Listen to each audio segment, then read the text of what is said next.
আসসালামু আলাইকুম রহমতুল্লাহ। 2024-25 শিক্ষাবর্ষে অনার্স প্রথম বর্ষের ভর্তি কিন্তু শুরু হয়ে গেছে।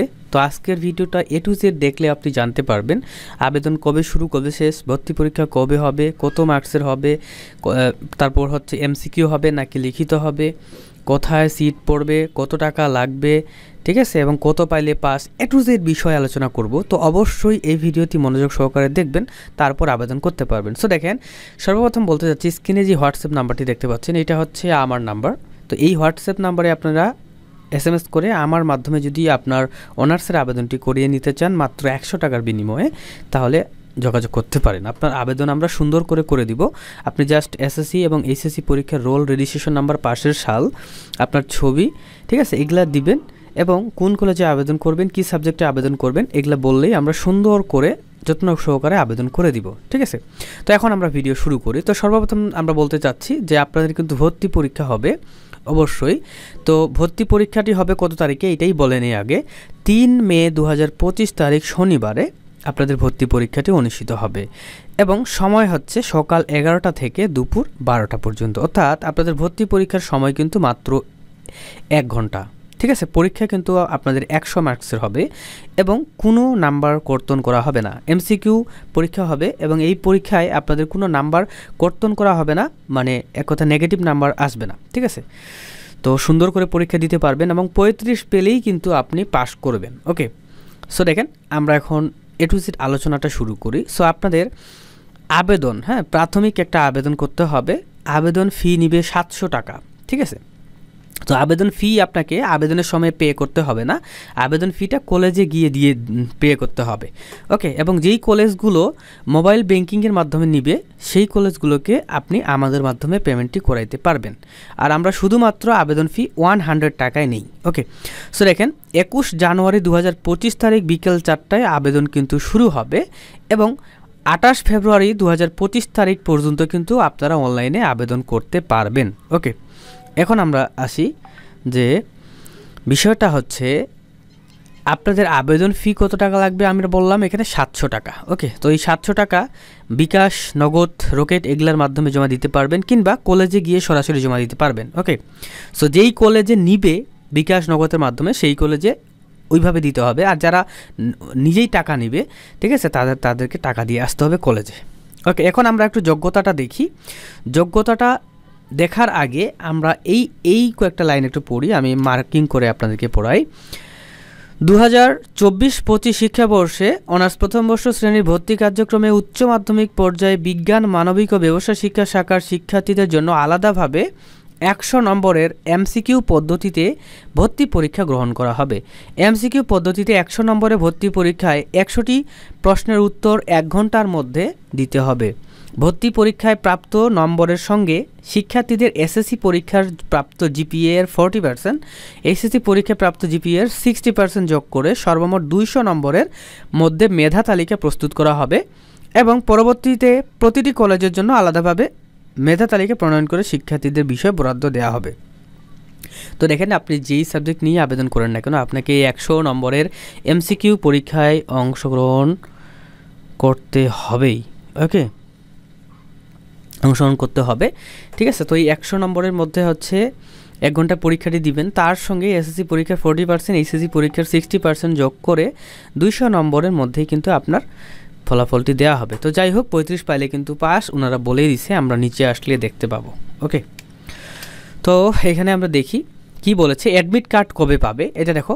কলেজ কর্তৃক প্রাথমিক আবেদনটাকে নিশ্চয়ন করবে এবং শিক্ষার্থীদের ভর্তি পরীক্ষায় নির্ধারিত তারিখের 7 দিন পূর্বে ভর্তি বিষয়ক ওয়েবসাইটে কিন্তু আপনার লগ ইন করে অ্যাডমিট কার্ডটি ডাউনলোড করে প্রিন্ট করে নিতে পারবেন। সো আমাদের মাধ্যমে যদি আপনি আবেদন করেন তাহলে আমরা কিন্তু 7 দিন আগে ইনশাআল্লাহ আপনাদের অ্যাডমিট কার্ডটি ডাউনলোড করে আপনাদেরকে দিয়ে দিতে পারবো, ঠিক আছে। তো দেখেন এখন কি যোগ্যতা লাগবে। ওকে, সো যারা আর্টস রয়েছে বা কমার্স থেকে রয়েছে বা বিজনেস ম্যানেজমেন্ট বা BM শাখা থেকে রয়েছে বা ডিপ্লোমা ইন কমার্স থেকে রয়েছে, যেটা থেকেই থাক না কেন, তাদের হচ্ছে SSCতে লাগবে 2.50, HSCতে লাগবে 2.50 এবং অবশ্যই টোটাল লাগবে 5.50। এটা মাথায় রাখতে হবে। SSCতে 2.50 এবং HSCতে 2.50 এটা মিনিমাম থাকতে হবে এবং এইখানে 2.5 এবং এইখানে 2.5 5 হলে ফির হবে না, টোটাল 5.50 জিপিএ হইলেই আপনি আবেদন করতে পারবেন মানবিক এবং ব্যবসায় শিক্ষা বা বিএমটি থেকে। ওকে, এবং অবশ্যই এসএসসি পরীক্ষা পাশ করতে হবে 2021-22 সালে, তাহলেই আবেদন করতে পারবেন। যদি 21 বা 22-এর নিচে হয়, 19 হয়, 20 হয়, তাহলে কিন্তু আপনি আবেদন করতে পারবেন না। এবং এইচএসসি পরীক্ষায় পাশ করতে হবে 2023 সালে কিংবা 2024 সালে, ঠিক আছে? তাহলেই আপনি কিন্তু আবেদন করতে পারবেন, অন্যথায় আবেদন করতে পারবেন না। আরেকটা বিষয়, চতুর্থ বিষয় ফেল থাকলেও আবেদন করতে পারবেন। ওকে, যদি আপনার 5.50 উপরে হয়। এখন দেখেন, বিজ্ঞান শাখা অর্থাৎ সায়েন্স থেকে কিংবা বাংলাদেশ কারিগরি শিক্ষা বোর্ড এইচএসসি ভোকেশনাল শাখা থেকে আবেদন করতে হলে অবশ্যই এসএসসিতে লাগবে 2.75 এবং এইচএসসিতে লাগবে 2.50। এটা মিনিমাম, এটা থাকতেই হবে। এবং টোটাল আপনাকে 6.0 লাগবে, অর্থাৎ টোটাল যদি 6 পয়েন্ট হয় এবং এইচএসসি এবং এসএসসিতে যদি এত পয়েন্ট করে থাকে, তাহলেই আবেদন করতে পারবেন, অন্যথায় আবেদন করতে পারবেন না। ক্লিয়ার? আর 4 সাবজেক্ট ফেল থাকলেও আবেদন করতে পারবেন। এবং অবশ্যই এসএসসিতে 2021 কিংবা 22 সালে পাশ করতে হবে, এইচএসসিতে 2023 কিংবা 24 সালে পাশ করতে হবে, তাহলেই আবেদন করতে পারবেন। ওকে, এবং আবেদন ফি কিন্তু 700 টাকা, এটা মাথায় রাখতে হবে। এখন আমরা দেখি যে কি বলতেছে আমাদেরকে। তো প্রাথমিক আবেদনটি দেখতে পাচ্ছেন 21 জানুয়ারি থেকে 28 জানুয়ারি, এটা করতে পারবেন, আমাদের মাধ্যমে করতে পারবেন বা যে কোনো কম্পিউটারের দোকানে মাধ্যমেও করতে পারবেন, ঠিক আছে? এবং 700 টাকা যেটা কলেজে জমা দিতে হবে কিংবা আমাদের মাধ্যমে মোবাইল ব্যাংকিংয়ের মাধ্যমে জমা দিতে পারবেন। এটা হচ্ছে 22 জানুয়ারি থেকে 2 মার্চ 2025 তারিখ পর্যন্ত কিন্তু আপনারা জমা দিতে পারবেন, কোনো টেনশন নাই। ওকে, এবং দেখেন, কলেজ কর্তৃক অনলাইনে প্রাথমিক আবেদন ফর্মটাকে নিশ্চয়ন করবে 22 জানুয়ারি থেকে 4 মার্চ 2025 তারিখের মধ্যে, ঠিক আছে? এবং আপনারা কিন্তু পরীক্ষা হবে আপনাদের কবে দেখেন, 3 মে 2025 তারিখ শনিবার। তো এর 7 দিন আগে কিন্তু আপনি অ্যাডমিট কার্ডটি ডাউনলোড করতে পারবেন। এখন আমরা চলে আসি নিচে, এই বিষয়গুলো দেখেন। ভর্তি পরীক্ষার নম্বর বন্টন সম্পর্কিত কিছু জ্ঞাতব্য দিছে। দেখেন, বিজ্ঞান শাখা থেকে দেখেন বাংলার উপর 20 মার্কসের পরীক্ষা হবে, ইংরেজিতে 20, বাংলাদেশ প্রসঙ্গে বা সাধারণ জ্ঞান থেকে 10 মার্কস থাকবে, দেখতে পাচ্ছেন টোটাল এদিকে 50 মার্কস, এবং পদার্থ 17, রসায়ন 17, গণিত বা জীববিজ্ঞান থেকে 16 মার্কস। টোটাল এখানে কিন্তু 100 মার্কসের একটা পরীক্ষা হবে সায়েন্স থেকে যারা, তাদের জন্য। ওকে, এবং দেখেন যারা মানবিকে রয়েছে বা ব্যবসায় শিক্ষা শাখা থেকে রয়েছে, অর্থাৎ আপনার হচ্ছে যে কি বলে আর্টস এবং কমার্সের জন্য দেখেন বাংলা থেকে 25 মার্কসের প্রশ্ন থাকবে, ইংরেজি থেকে 25 মার্কসের প্রশ্ন থাকবে, সাধারণ জ্ঞান থেকে 10 মার্কস থাকবে, ঠিক আছে? এদিকে দেখতে পাচ্ছেন 60 মার্কস থাকলো। এবং এখানে দেখেন উচ্চ মাধ্যমিক পর্যায়ে পঠিত বিষয়ের মধ্যে যে কোনো 4টি বিষয়েতে 40 মার্কসের কিন্তু দেখা যাচ্ছে যে এইখানে থাকবে, ঠিক আছে? তো 60 আর 40-এ কত, 100 মার্কসের কিন্তু পরীক্ষা হবে।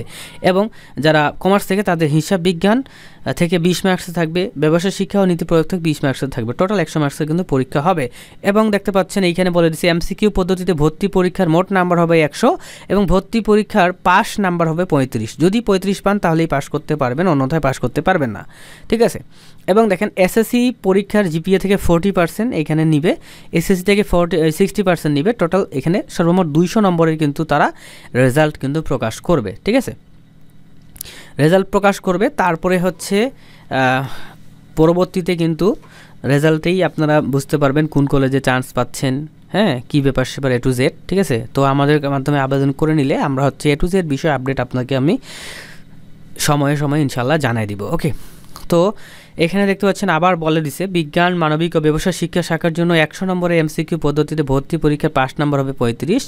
দেখতে পাচ্ছেন 200 নম্বরের ভিত্তিতে প্রতিটি কলেজের জন্য আলাদাভাবে বিষয় পছন্দক্রম অনুসারে বিষয়ভিত্তিক মেধা তালিকা প্রণয়ন করা হবে, ঠিক আছে? এখানে দেখেন, এবং দেখেন কি বলতেছে, একই প্রতিষ্ঠান বা কলেজে একই বিষয়ে 2 বা তার অধিক আবেদনকারী মেধা স্কোর 1 হলে সেক্ষেত্রে নিম্নলিখিত ক্রম অনুসারে মেধাক্রম প্রণয়ন করা হবে। ভর্তি পরীক্ষায় প্রাপ্ত নম্বর যার বেশি হবে সে আগে চান্স পাবে। এবং এসএসসি পরীক্ষায় প্রাপ্ত জিপিএ 40%, 4 সাবজেক্ট বাদে, এইচএসসি পরীক্ষায় প্রাপ্ত জিপিএ 60%, 4 সাবজেক্ট বাদে, এর যোগফল যার বেশি হবে সে কিন্তু আগে চান্স পাবে। ওকে, এবং এসএসসি সমমান পরীক্ষায় প্রাপ্ত নম্বরে 40%, চতুর্থ বিষয় সহ এসএসসি পরীক্ষায় প্রাপ্ত নম্বরে 60%, এর যোগফল যার বেশি হবে তারা কিন্তু চান্স পাবে। এবং দেখেন আপনারা যখন পরীক্ষা হয়ে গেল আপনাদের কিন্তু প্রথম মেধা তালিকা একটা প্রকাশ করবে, তারপরে দ্বিতীয় মেধা তালিকা প্রকাশ করবে, তারপরে কোটা মেধা তালিকা প্রকাশ করবে, প্রথম এবং দ্বিতীয় রিলিজ স্লিপের মেধা তালিকা প্রকাশের মাধ্যমে কিন্তু আপনাদের কাজটি শেষ হবে। এবং দেখেন তৃতীয় রিলিজ স্লিপে আবেদন করার কোনো সুযোগ থাকবে না, এখানে বলে দিয়েছে, ঠিক আছে। তো এটাই ছিল ভিডিও। হ্যাঁ, অবশ্যই ভিডিওতে একটা লাইক করে দিন। আল্লাহ হাফেজ, আসসালামু আলাইকুম ওয়া রাহমাতুল্লাহি ওয়া বারাকাতুহু।